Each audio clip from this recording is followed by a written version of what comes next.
Hi friends, നമുക്കിന്ന് coconut rice തയ്യാറാക്കാം. അതിനായിട്ട് ഒരു പാൻ വെച്ച് കുറച്ച് വെളിച്ചെണ്ണ ഒഴിച്ച് കുറച്ച് നട്ട്സ് ഇട്ട് കൊടുക്കാം. കപ്പലണ്ടിയോ അണ്ടിപ്പരിപ്പോ ഏതെങ്കിലും ഉപയോഗിക്കാം. പിന്നെ കുറച്ച് തേങ്ങ തിരുമ്മിയതും കൂടെ ചേർത്ത് നന്നായിട്ട് ഇളക്കാം. ഇത് മാറ്റി വയ്ക്കാം. ഇനി മറ്റൊരു പാനിലേക്ക് കുറച്ച് എണ്ണ ഒഴിച്ച് കുറച്ച് ഇഞ്ചി, സവാള, പച്ചമുളക്, കുറച്ച് ഉപ്പ് ഇത്രയിട്ട് നന്നായി വഴറ്റുക. ഇനി പൊടികൾ ചേർത്ത് കൊടുക്കാം. കുറച്ച് മഞ്ഞൾപ്പൊടി, കുറച്ച് മുളക് പൊടി, കുറച്ച് കുരുമുളക് പൊടി, കുറച്ച് ഗരം മസാല ഇത്രയും ചേർത്ത് നന്നായി ഇളക്കാം. പച്ചമണം മാറി വരുമ്പോൾ ഒരു ഗ്ലാസ് തേങ്ങാപ്പാൽ കൂടി ചേർക്കാം. ഇതൊന്ന് ചൂടായി വരുമ്പോൾ ചോറ് വേവിച്ചത് ഇട്ട് കൊടുക്കാം.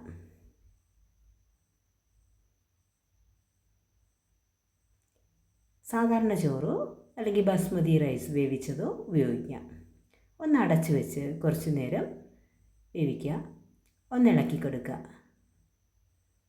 ഇനി കുറച്ച് സവാള മുരിച്ചത് ഇതിന് മേലിലോട്ട് ഇട്ട് കൊടുക്കുക. പിന്നെ നേരത്തെ വറുത്ത് വെച്ച നട്ട്സും തേങ്ങയും കൂടെ ചേർത്തത് ഇട്ട് കൊടുക്കുക. കുറച്ച് മല്ലിയില കൂടി വിതറി കൊടുക്കുക. ഇപ്പോൾ കോക്കനട്ട് റൈസ് തയ്യാറായി കഴിഞ്ഞു. എല്ലാവരും ഇത് തയ്യാറാക്കി നോക്കണേ. നല്ല ടേസ്റ്റാണ് ഇതിന്. അപ്പോൾ എൻ്റെ ചാനലൊന്ന് സബ്സ്ക്രൈബ് ചെയ്ത് സപ്പോർട്ട് ചെയ്യണേ.